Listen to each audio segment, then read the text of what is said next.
Hi, my dear lovely students. How are you? Welcome to the session. So here it's an interesting session where we are going to discuss about elimination tools.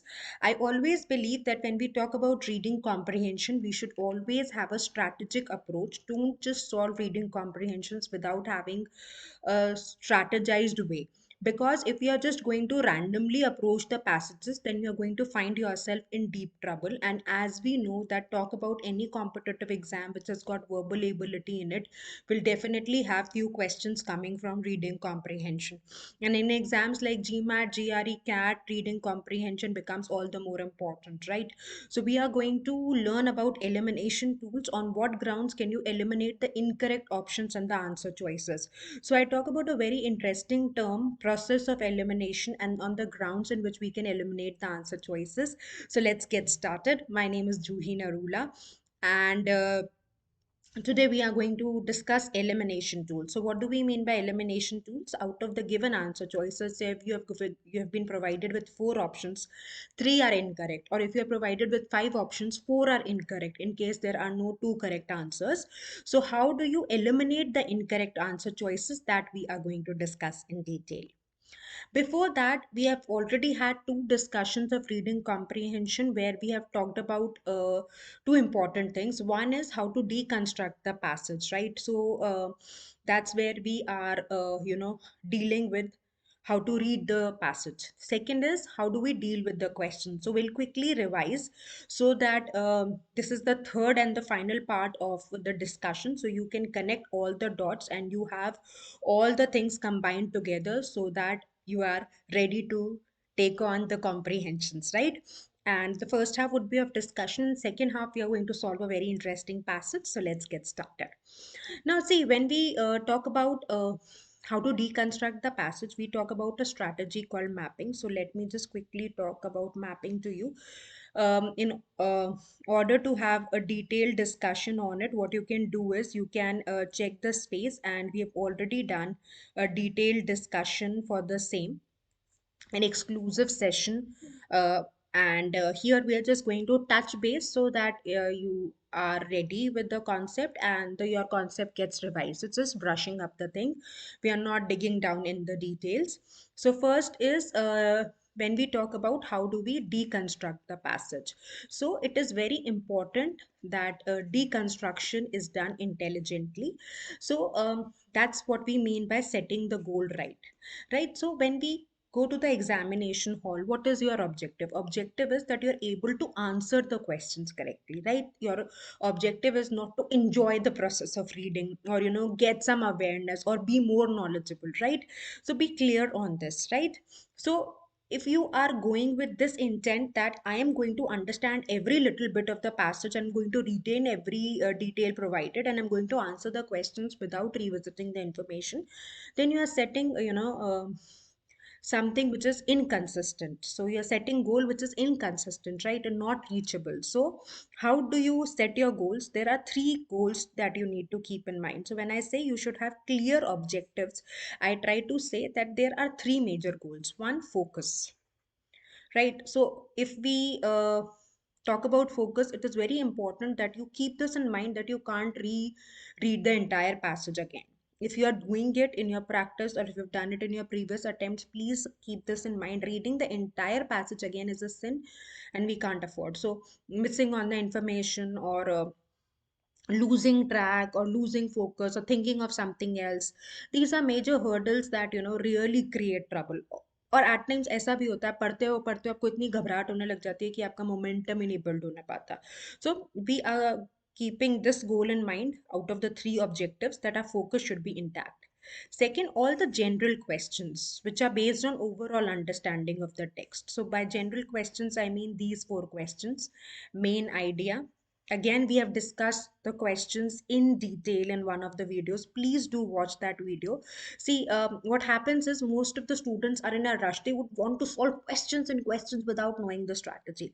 So it's like, you don't know whether you're putting the effort in the right direction or not. So please do spend some time, if not more, at least 5 6 hours to strategize your concepts, right? To understand the thought process, to know what is the right way. Just don't randomly keep on solving the questions. So if you're just solving the questions, the same thing might, take time to absorb. Like a simple example, I've taught so many students. There are some students who crack paper in the first go, there are people who would crack paper in the fourth go or in the fifth attempt. And why is it happening? Why there are so many attempts required? Because the first one was very, careful, and did put a lot of mind in choosing the right path. And the students who go to the fourth or fifth attempt, those are the ones who are really, not preparing in the right direction. So we need to ensure effort, and effort in the right direction. So whatever we are doing, if you get a solid clarity on this, believe me on this, you are going to find reading comprehension to be the easiest questions to crack. And if you think about it, these are like open book tests. The answers are there in front of you, right? So you have to be very, very careful regarding the approach. So keep this in mind that these are the details which are necessary for you. This discussion is mandatory. This is not just done to, unnecessary trouble you. Of course, if you're putting something for you, if you are strategizing, these are, the ideas that we have, extracted after years of training students. So if you're going to be keen in observation, keen in application, believe me on this, you're going to have great benefit out of it, right? So coming back to the discussion, in general questions we include main idea, primary purpose, tone, and structure. So main idea is what is the author talking about, primary purpose is why, tone is how, structure is again how. So all these are general questions. Now coming to the third question. So our goal should be that whatever general questions we get, we should be able to answer those questions without revisiting. Next, that you need to keep this in mind is that whatever questions are based on specific information, so we call them specific questions, we are going to go back. So I'm no superman or superwoman, right? That I'll be able to retain every little detail and I'll be able to use that detail without revisiting. That's not humanly possible. Please don't set this as an expectation. So for specific question, we should know where to go back. So just write it wherever you are, jotting down, please write it. We should know where to go back, right? So these are three important things that you need to keep in mind. Focus, right? General questions we should be able to answer, and for specific questions, we should know where to go back. And we do this by a strategy called mapping. So, when we talk about mapping, please understand that map is the one that gives you a holistic picture, right? It is not getting into the details. You see the map of India, please pardon my drawing, but it is something that is going to give you that how the overall structure is, not getting into the details. So that's what we are going to do.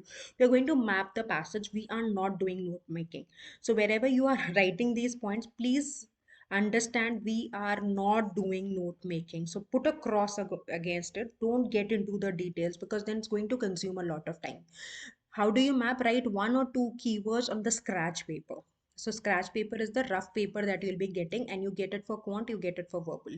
So you are not using it for verbal, so that's a mistake that you are doing, right? And nobody has an upper limit to it that you can just use 2 pages for a verbal and you can use 5 for quant. You can use as many as you want. So scribble down. So for every sentence, write the line number, write keywords. I think one or two words that you can find in each sentence, that's important, right? And in detail mapping, of course, we have discussed, so you can watch the video there. And then next is you can write the function of the statement. That is the role of that statement. So what can be the role? There are four roles. Again, we have discussed this in detail, but just to bring it down again, there are four roles that you need to keep in mind. The first role will be that it can be a conclusion that the author is trying to establish, or simply a background information to introduce you to the concept.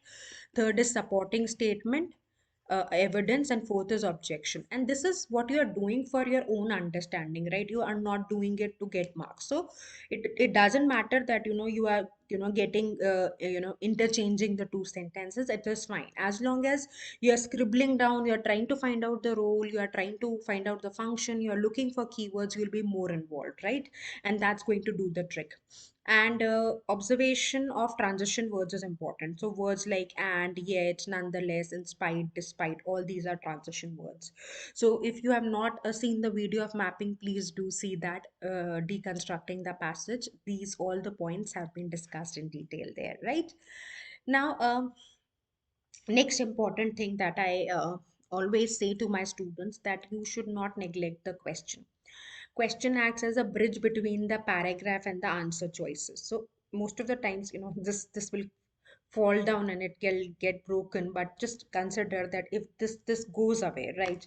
So there is no bridge in between, right? So how are you going to connect the passage and the options? And the most unfortunate part is students would keep on spending time in, reading the passage, rereading the passage, or understanding the options, tackling the options again and again, revisiting them again and again. But when it comes to question understanding, you are the most negligent. I mean, I've seen students, they would not even spend 15 seconds. So if you don't know what you're supposed to do, how will you do it correctly? Isn't it? Just give it a thought. I'll just stay quiet for a while, just ponder over it. If you don't know what to do, how will you do it correctly? Right? So, this is where I talk about that question understanding is paramount and it will really simplify our goals. So, again, we have had a detailed discussion where we have talked about the various categories of questions. How do questions look like, how the question stem would look like, how there are three components or three types of information that you can get just after reading the information. So you can watch that particular video in detail. Here we'll just quickly touch base so that we are doing a revision, and when we come to elimination tools, you're already sorted with the first two parts. So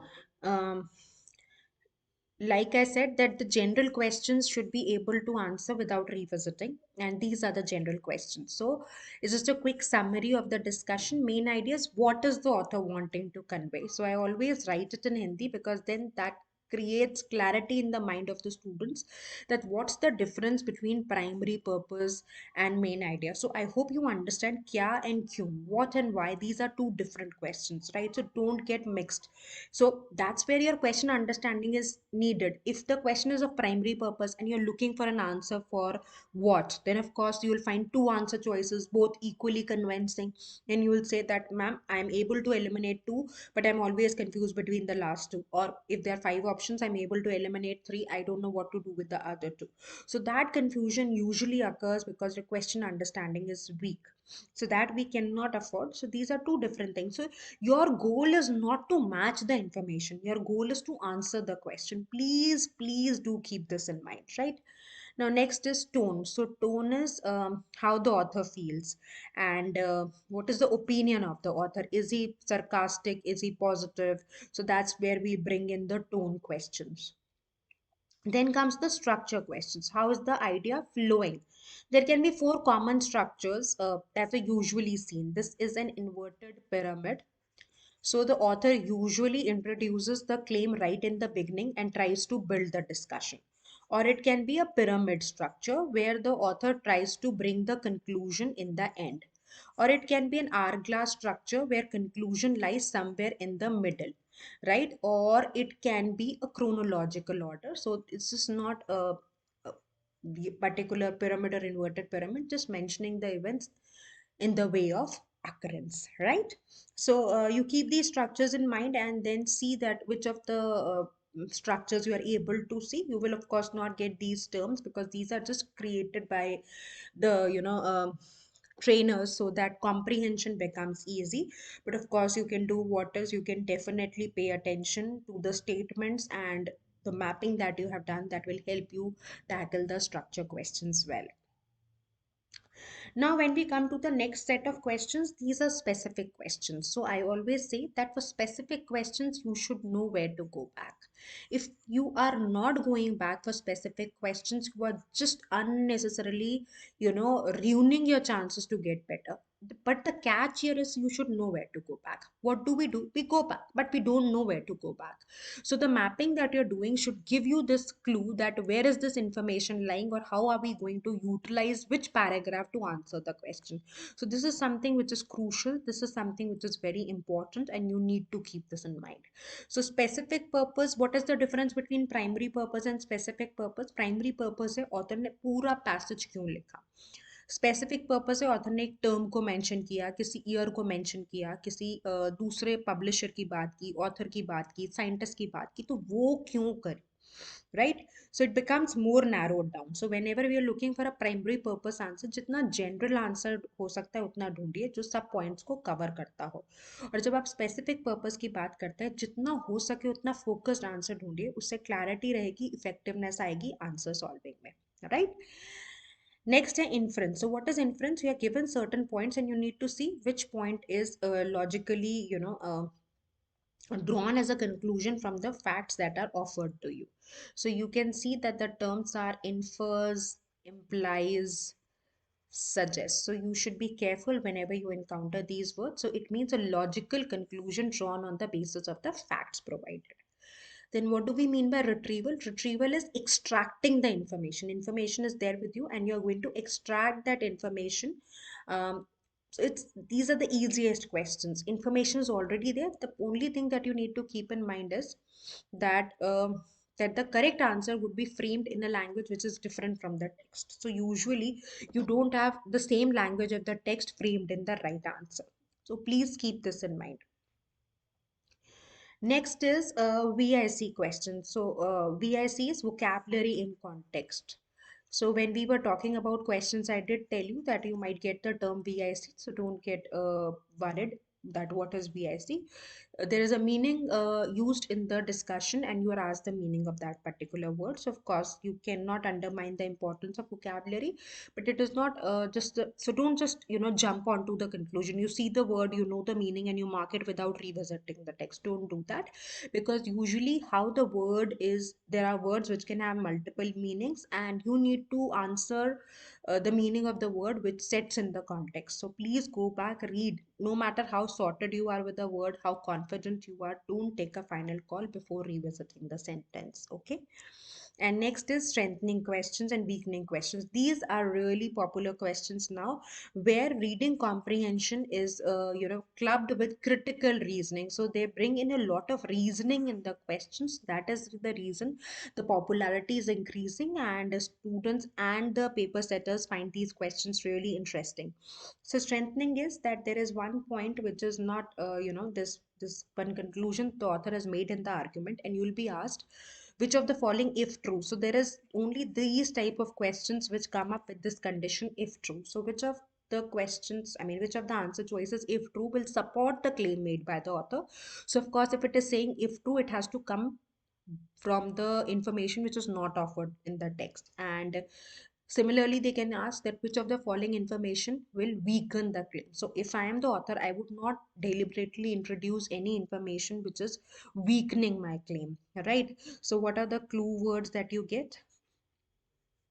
For weakening, the clue words are damage, undermine, weaken of course will come as it is, and strengthening you'll get support, bolster.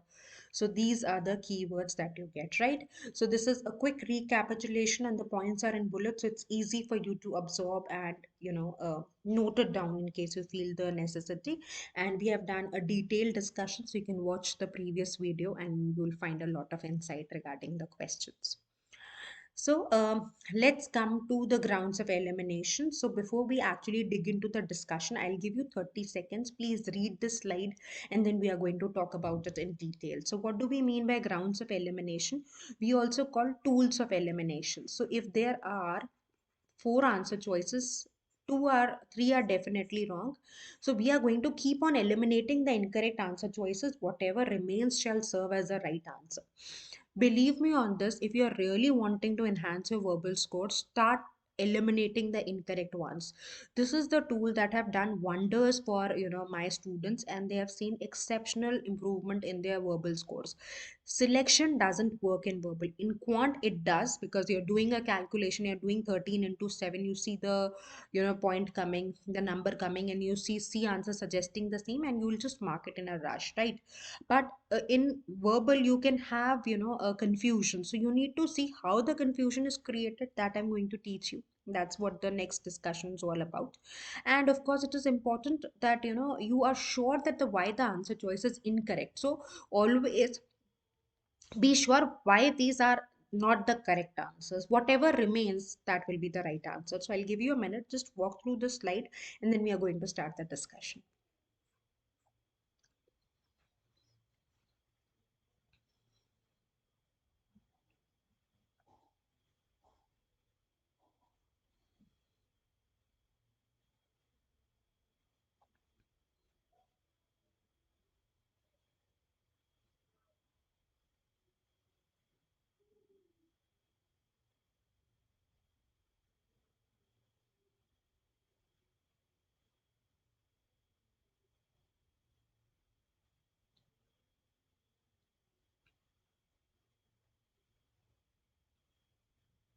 So let's start. The first tool that we talk about is partially correct answers. So usually what happens is that we are under a lot of pressure, right? You cannot ignore that. Maybe whatever exam you're giving, either you're a 12 standard, or you're a graduate, or you're a college going student, or you're a working professional, right? Or maybe you are planning to go for GRE and you are a professor, you want to get better and do your PhD. Whatever stage you are in, it is definitely the case that you will be under pressure, right? The pressure may vary depending on the maturity and the age group, but pressure will be there. And what happens is that we want to mark the answers quickly, and especially in verbal you really have a time crunch. So what do? We just see, and we if we find that if the answer is giving the impression, the statement is giving the impression, or the choice is giving the impression that this looks correct, we'll just mark it in a rush. But you need to see that each and every word should be correct. So usually what will the examiner do? He or she would introduce one or two words that make the entire answer choice go wrong, right? And that's where the problem lies. So we need to ensure that each and every word is justified. So there can be great possibility that 90% the answer choice is correct, but a phrase or a word makes it go entirely wrong. So always ensure that while you are eliminating or picking up the answers, you need to be careful that you don't take the decision in a haste, and check each and every word, right? At times what will happen is the word is not even in the context, but it will be a part of the statement, and there then the mess happens, right? So let's further move, read it, and then we'll discuss. I'm so sorry. Let's just read it and then we'll discuss.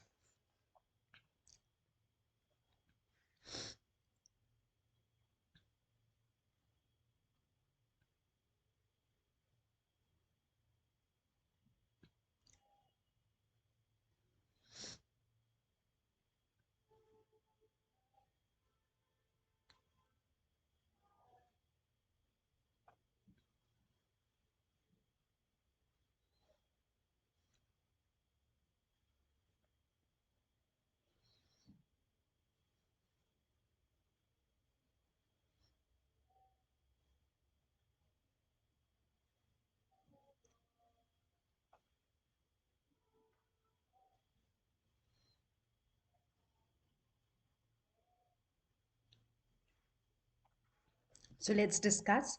Second is unstated information, information which is not there in the text. Now it is an open book test. It's like a open book test, right? The answers are there in front of you, right? Or we also call it evidence based reasoning, right? Write it wherever you are making notes. Evidence based reasoning means that The answer has to be strictly coming from the text and nowhere else. Suppose you have been a physics student and you've read something about fission and fusion, you're very sure about it. The moment you see the answer choice, you know this fact is correct.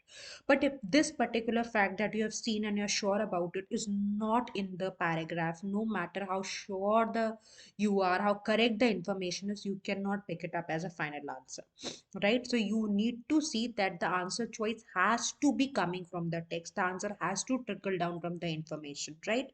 So keep this in mind that it is evidence based reasoning and the answer has to be validated from the information which is offered, right? Let's further see what do we mean by stronger claims. Again, take a look at it, read it quickly, and then we are going to discuss.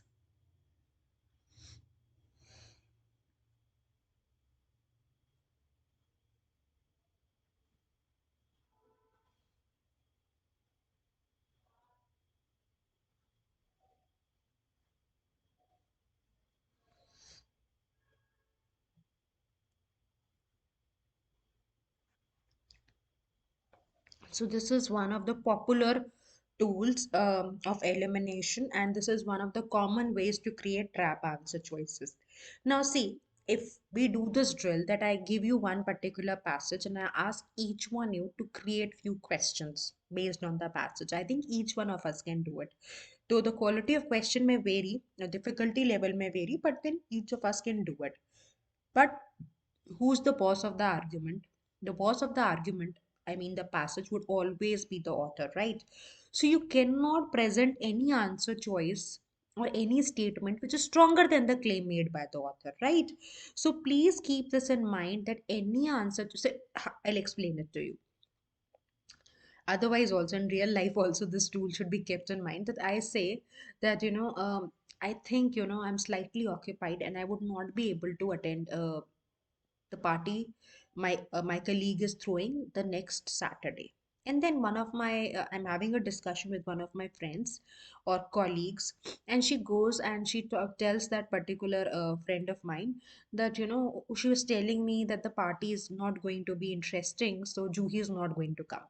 So are you able to see this is stronger claim? I did not say anything of this sort. This is her way of presenting the information in a way which was not the intent of the speaker or the author in this case.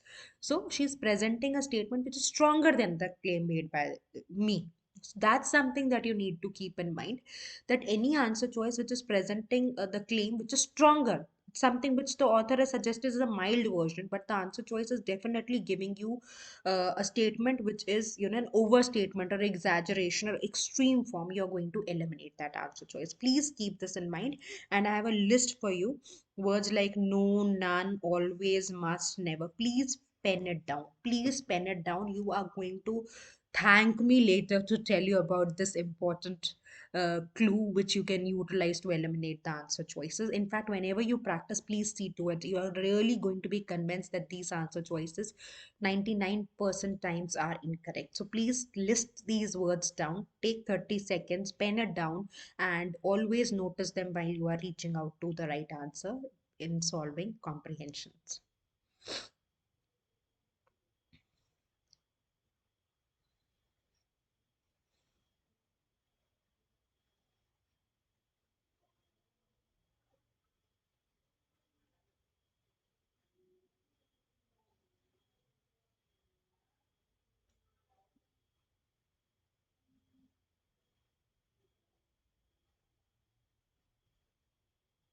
So let's further move and do read it and then we'll discuss.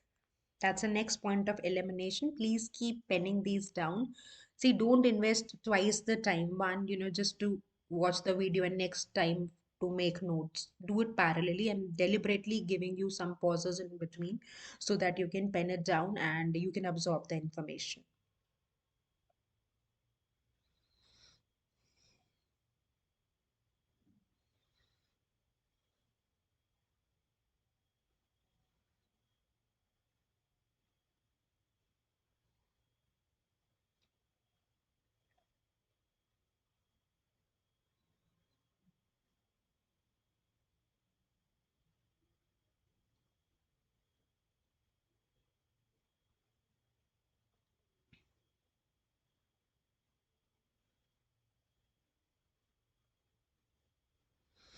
let's discuss this. So see, whenever we talk about comparative words, so comparative words means more, less, more, better, worse, worse. You have to be careful about it. I'll give you an interesting example. Suppose there is this passage that the author has written a book X, and this is not getting much of the critical acclaim because people are finding it difficult to absorb the information the book is offering, right? Now, if there is an answer choice which suggests that this book is the most difficult book the author has ever written, so we have not talked about other books. So there is no such comparison. And since the text is created in such a way, we very easily get affected and influenced and we pick this answer choice. Are you able to understand? I'll give you the example again. The author has written a book X and it's not getting a lot of appreciation because people are finding it difficult to understand. And then one of the answer choice says this book is the most difficult book the author has ever written. So we don't know about other books. How can we comment on this, right? Or this book is the most the book is the worst selling book. We again can't say it. So whenever you're getting comparative words, see whether the comparison has been done, right? And only if the comparison isn't done, then only the answer choice can be, validated. So be careful whenever you encounter comparison words, and the list is again there in front of you. You can pen this down and then we are going to learn about the next.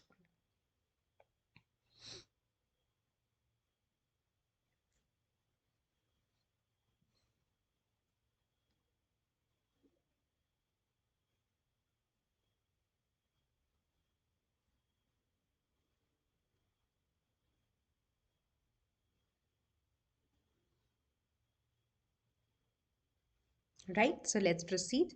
Now these are some quick rules, but you need to keep them in mind. The correct answer choice can't predict the future with exactness. Now if I say on May 20th 2022 temperature will be 43 degrees centigrade in Noida, can I be dead sure about it?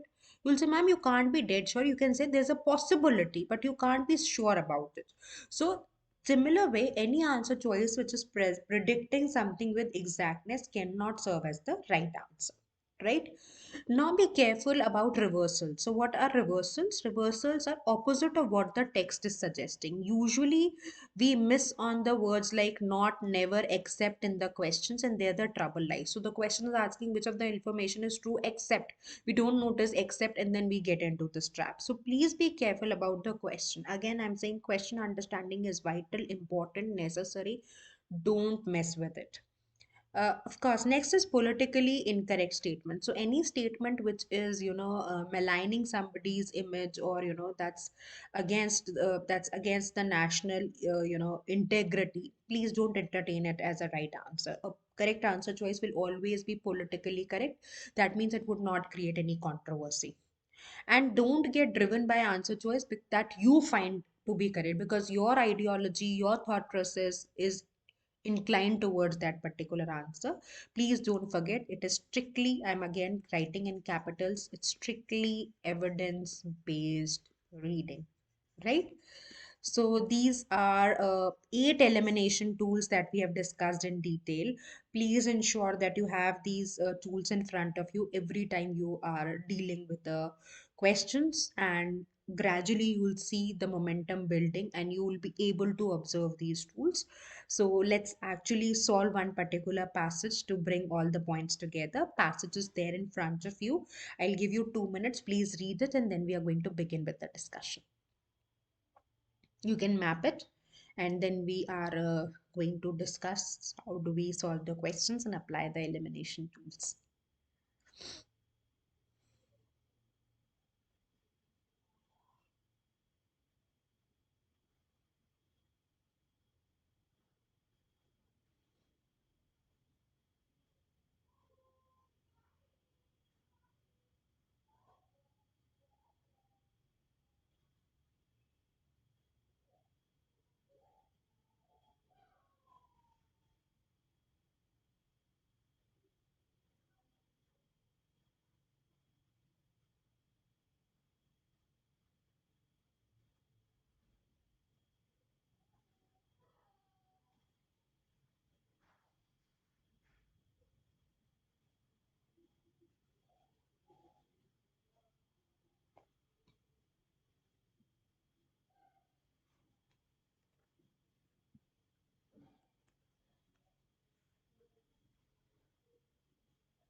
So let's discuss.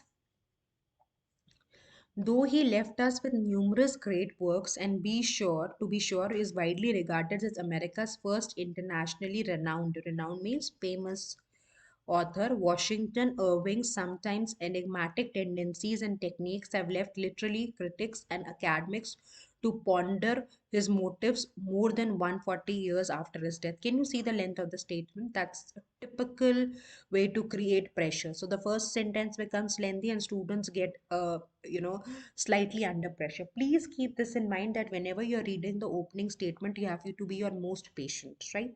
So don't start you know catching the rhythm right from the first statement. Grasp the information.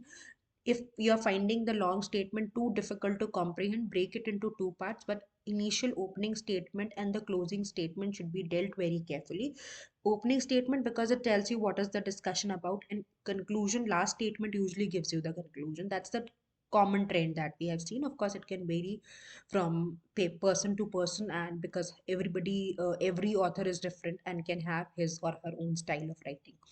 So they are talking about this person, Washington Irving, and they are saying that he's a renowned author, and then they are saying that uh, his motives are being questioned. So his motives are questioned. So I can consider it to be a background information, or it can be the claim also. However, it suits you. This is how I am mapping the first line. Right? I will always be careful whenever I get proper nouns. So I have written Washington Irvings. You could have written Irvings, but please don't again try to, detail. You are not doing note making. Just write one or two keywords so that you know what happened in the statement. One such trait that raises the proverbial eyebrow of the community of readers and critics is Irving's repeated and varied use of pseudonyms throughout his career. So they are saying they're questioning it, right? His motives are being questioned. So this is motives. I know it's a bad handwriting. And the second, the reason they are citing is one such trait is that he used pseudonyms. So if the question comes that what was the first thing that came in mind that doubted his motives was that he was repeatedly using different pseudonyms. Pseudo is false, okay? So false names, writing with some other identity. So I'm sure we are sorted. So just create a map that what happened. Okay, we are talking about William Irving's, the saying that's America's popular author, and after 140 years of his death, people are questioning his motives. And what is the idea of questioning? That he used to write under pseudonyms. But that sort of idea should be clear, right? Now let's see. Excuse me, I've got a bad throat. One of the most well-known female writers to adopt a pen name was George Sand, born Aurore Dupin in 1804, who became one of the most prolific and admired French authors, female or male, during the 19th century. So we are on the third statement, and this is sort of an example they are giving, and you can write both the names. George Sand or Dupin. So whatever the question comes, and French and 1804. So the question comes, we can revisit the statement. The true identity of George Sand did not remain a secret for long, for after 1830, the author used this name in her everyday life, and close friends commonly referred to her as a George. So this is a female author, and how the secret revealed, right? So that is it. And you can write 1830. Question comes, what happened in 1830 to the author? You know where to get the information, right? So that's where we will know where to go back. Most portraits of the author as an adult are entitled simply George Sand and makes no reference to her given name. Her son too adopted this new last name, even though association with his famous author mother did not bring him any obvious benefits, other than to indicate that his relationship with his mother was closer than that of his sister. So, are you able to see the long statement? Again, the building on the idea, right? So, it's building on the idea. So, how she worked, and how people started knowing her as George Sand, and the relationship with son. So you can write a son, and author mother has been talked about. So we will know where to get back to in case the question comes. Given that the name George Sand is radically different from Aurore Dupin's birth name, many readers have wondered how the author formulated her masculine pen name. So the question in author's mind, right? What is the question? That by how did she come up with this name, right? There's no closeness in the names. Let's further read this part, and then we are going to discuss it.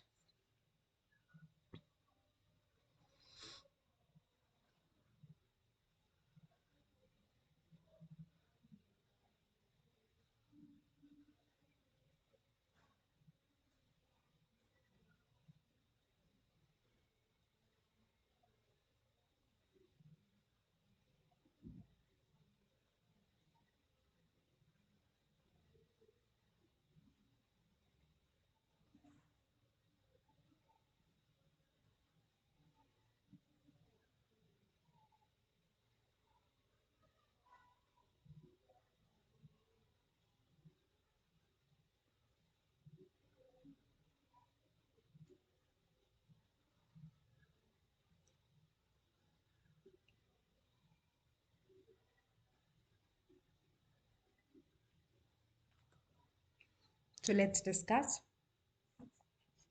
At least two possible answers spring to mind. So which to what? There are two questions. So are you see questions in reader's mind? So there are two possibility, and now we are coming up to the answers. So see, when you are scribbling down, you are in the momentum of the discussion, and you by looking questions, answers. When the real questions come, you would know where to go back.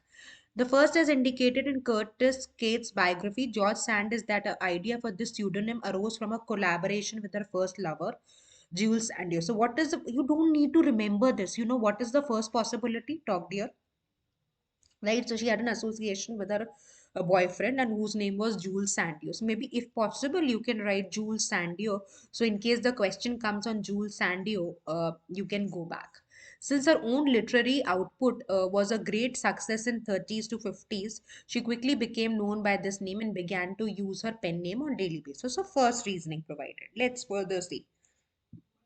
By continuing to use the name initially assigned to collaborative writing with her lover, perhaps Aurore hoped to maintain her connection to Sandu. Perhaps she fondly is with love, remembered their time together and wished to have a permanent reminder of their relationship. So this is one reason. Or perhaps she simply realized that it would be much more expedient as something that is going to give you pace. Okay, to continue to write under a name which was already familiar to her audience thanks to the joint work she and Sandy had published. So another reasoning that has been presented. So you can mark this as another reason that's been talked about. Given that George Sand began writing under this masculine name at around the same time as she began to roam around Paris in pant and jacket, typical male clothing, it's not hard to understand why she chose a masculine pseudonym like her choice of clothes. This male identity gave her more freedom of expression. So this is another reason that she was also dressing up. So you can just write it, okay, that she was, her dressing up was also like a masculine dressing in masculine form, and she found more freedom of expression literary and figuratively, right? So this is another reason. So you can just write it that there can be two possible associations. One association with what association with her boyfriend, and second is that she felt more liberated. So, writing under a false name allowed her to distance part of her characters, her role as wife, mother, lover, from the creative and literary parts that form the basis of the role under authors, explaining the same statement. Using a male name set her apart and added to her persona as an unusual and fascinating woman. And in the end, the reason why she chose this particular pen name is not nearly as important as the quantity of writing that forms her legacy. So, how are they concluding? They're saying that, see, this is not a question of debate, but we should be really happy with the amount of great content that she has left behind. So I'm sure you're clear with this. Once you read the passage, you can see the scribbling, right? I'm not just reading everything in my mind, and that's where I'm you know fighting my first battle, that I will not lose momentum. I'm scribbling, I'm writing, looking for the keywords, creating the map in my mind. So they talk about this, that why this Washington Irvings were under doubting, and then there's another author who has been taken into consideration, and the rest of the story revolves around her. We're talking about George Sand, Aurora Dopin. George Sand was her pen name. Then she's saying that how she used her people, later it was not a secret, it was revealed, and then the question is asked that what might have uh, what she must have thought, that she took the pseudonym, false name. That means that was not her original name. And then the reasons are cited, that one, she had a romantic inclination with her boyfriend, and second is that she felt more free. And the later it said that however she wrote it, we should not be really bothering about this. We should be seeing that what great legacy in terms of work she has left for us, right? So the picture is clear, mental map is created. So what we can do is we can explore the questions now. So let's take a look at the first question. The author's attitude towards the use of male pseudonym by female authors. So we know that Aurore Dupin is the female author, right? Mentioned, is noted passage can be best described. So again, it's a general question. So there's no need to visit anywhere, right? So skeptical about the usefulness. So usefulness को तो question करा नहीं, और skeptical कहीं attitude दिखा नहीं, right? तो author का attitude है, यानी tone का question है, यानी आपसे opinion पूछ रहा है, तो skeptical तो कहीं नहीं नहीं था वो. So this goes out. Critical भी नहीं है, stronger, कहीं नहीं बोला कि he's criticizing the idea, right? Appreciate, उसने positively appreciate भी नहीं किया, right? at any cost, फिर भी stronger than the claim made by the author हो जाएगा. Intrigue, yes, he wants to know the reason, that's why he's digging out. So this we can keep. Disillusionment at the idea of discrimination against women is not discussed in the text. So what would be the correct answer? D. Right? So are you able to see I've crossed all the incorrect answer choices? I'm doing the scratch paper work and that's keeping me more involved, right? So D will be the answer. Let's come to this question and try sorting it out. According to the passage, which were all possible reasons for George Sand to create pseudonyms, except if you would want to go back, where we have talked about the answers or the reasons, right? So you can take a look at the information, you'll be doubly sure, you'll be confident, and you'll find great effectiveness in reaching to the answer. The only thing that you need to keep in mind is that we are talking about except, which has not been talked about. So she began publishing collaborative work with Jules Sandio. Yes, this has been talked about. So this cannot be the answer. This information is true. We are looking for except. Please pay attention. अगर rush में mark करोगे तो ए भी कहीं लगेगा आपको. Her new name reflected important parts of her life, right? ये भी बात करिए. So this cannot be the answer. She was not able to publish any works under her own given name. ये reason कहीं नहीं cite किया कि अपने नाम से वो कुछ publish ही नहीं कर पा रही थी. So this is one particular answer. The work published under pen name sold well. Yes, that's true. The male identity gave her greater freedom of expression. Very well detailed में discussed है ये point. So what would be the correct answer? C. कितना आसान है question solving करना अगर आप strategic होते हैं, right? So main purpose of the passage, फिर हमें वापस पैसेज पे जाने की जरूरत नहीं है. टू क्रिटिसाइज, आपको पता है क्रिटिसाइज करने के लिए तो नहीं लिखा, हटा दीजिए. To discuss why female writers use male names, हाँ इसका रीजंस जस्टिफाई करने की कोशिश करी है. टू अपलॉड भी जनरली इंकरेज नहीं कर रहा, राइट? इंकरेज भी नहीं कर रहा, सजेस्ट कर रहा है कि मेल यूज करें फीमेल, बड़ी इरेलीवेंट चीजें है. जितना पैसेज को लेकर क्लैरिटी होगी उतने बहुत सीमलेसली आपके जनरल क्वेश्चंस आंसर होंगे. So that is the reason, अगर पैसेज में मैपिंग स्ट्रांग है तो main purpose, primary purpose, main idea in questions में बिल्कुल नहीं फंसेंगे. और स्पेसिफिक के लिए आपको पता है कहाँ पर जाना है. So all in a general way, if you see, you are sorted with all your problems, right? So let's take a look at this particular question. Please try this and then we'll discuss it. I'll give you a minute to try.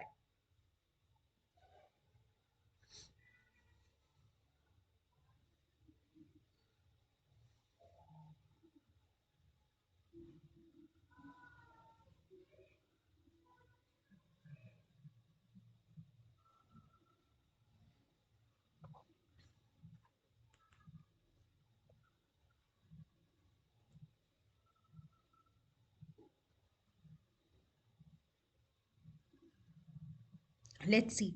So, which of the following statements would the author most likely agree? Again, a general question, so try to answer it without revisiting the text. Aurora Dupin should have written books under her no name once the secret of her pseudonym was revealed. Should have written, we can't say. Again, stronger. By writing under a pseudonym, George Sand created for herself a new identity which she allowed. So, yes, the last passage is explaining that how, she could distance herself and how she was dressed in a masculine way, and, that gave her freedom. So, this possibly the author will agree. Owned her early success to her partner. Success of credit has not been given to Jules Sand. The choice of masculine pseudonym was restrictive for George Sand. It was restricted and forced her to live as a man. Again, nothing of this sort. Restrictive to extreme ho jayega, and there is no such information also provided. Right? So goes out. The use of pseudonyms is generally, in general, by authors of both sexes should be avoided. कहीं avoid करने का उसने mention ही नहीं करा. So again, it's clear that B is going to work as the right answer. So I really hope that you enjoyed the session. You found the strategies useful. This is the NARCI, which has been tested in one of the very prestigious competitive exams. And I'm sure you must have got a lot of insight. What is needed is some diligence and lot of patience. So once you start applying the strategies, you're going to see wonders happening. So thank you so much for watching the video. Please help us spread the word and watch the space for more content. Take care. All the best. Don't forget, consistency is the key.